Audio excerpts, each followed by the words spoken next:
Dear students, today I have come up with a new topic, that is seed germination.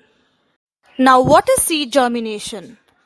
The process by which a seed grows into a new plant is known as the seed germination. Before we discuss about the process of seed germination, let's discuss the parts of the seed first. The life of a plant begins from a tiny seed. The outer part of the seed is the seed coat. It acts as a covering and provides protection to the embryo.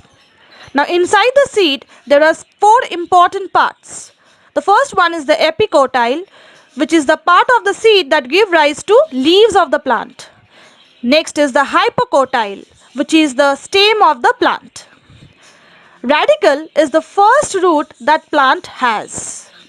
And the cotyledon, which is the inner protective layer of the seed that stores food which are used during the germination process until the first leaf comes out. Now, the conditions required for the germination of seed includes moisture, warmth, nutrient-rich soil, sunlight, and good quality seed. Now let's discuss these conditions or the factors that affect the seed germination process in an elaborate manner.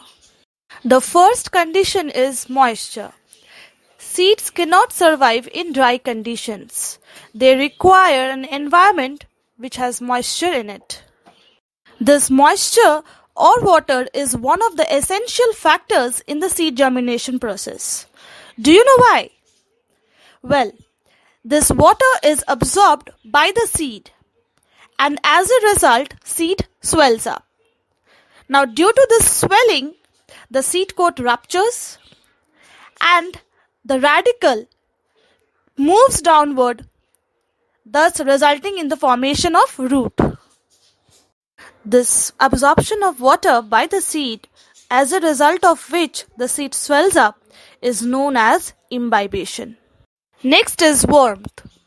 Seeds cannot survive in cold temperatures. They require high temperatures for the germination process to take place. Next is nutrient-rich soil. So soil must have essential nutrients that will be absorbed by the seed and will have the positive impact on the growth of the plant. Next is sunlight.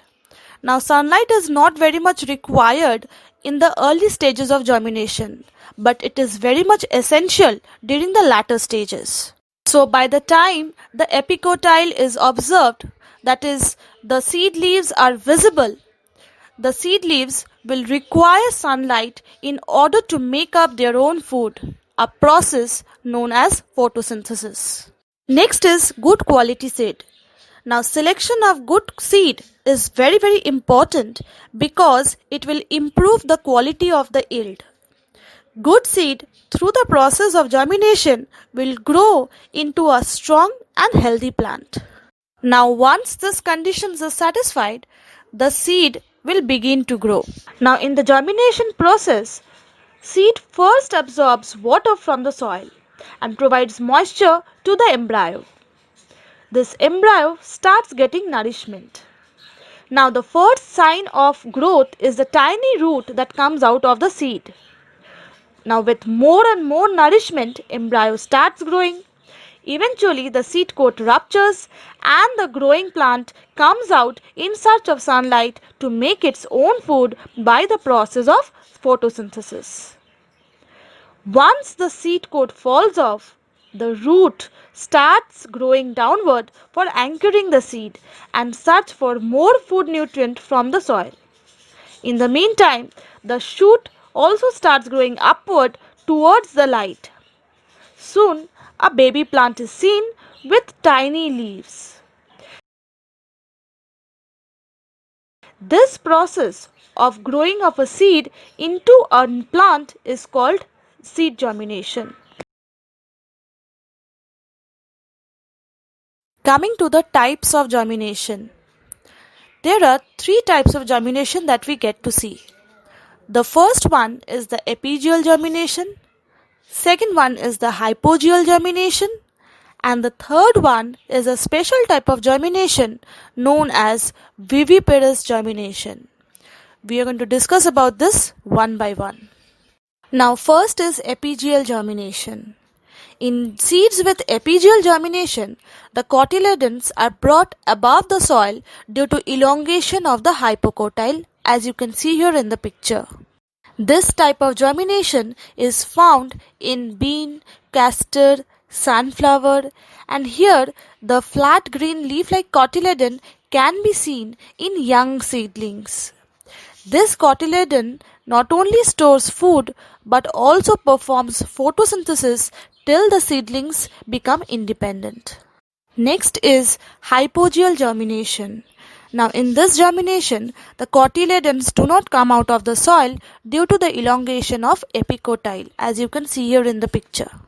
This type of germination is found in pea, mango, rice. So, in other words, the hypocotyl here does not elongate much. Instead, epicotyle grows taking the plumule above the soil. So here, the cotyledons do not take part in photosynthesis process, as we have seen in epigeal germination. Next is viviparous germination. This type of germination is found in mangrove plants like Rhizophora, Heritera, where the seeds cannot germinate on the ground because of the excessive salt content as well as lack of oxygen in the marshy habitat there. The embryo of the seed, which is present inside the fruit, continues the germination process while the seed remains attached to the parent plant. The hypocotyl here elongates and pushes the radicle out of the seed and the fruit. The germination process continues till the hypocotyl and the radicle grows in size. When the seedlings become heavy, it breaks its connection with the fruit and falls down in the salt-rich muddy water. The radicle quickly forms new roots and establishes the seedling as a new plant. So in this lesson, we have learned what is germination, the process of germination, as well as the different types of germination of seed. Thank you.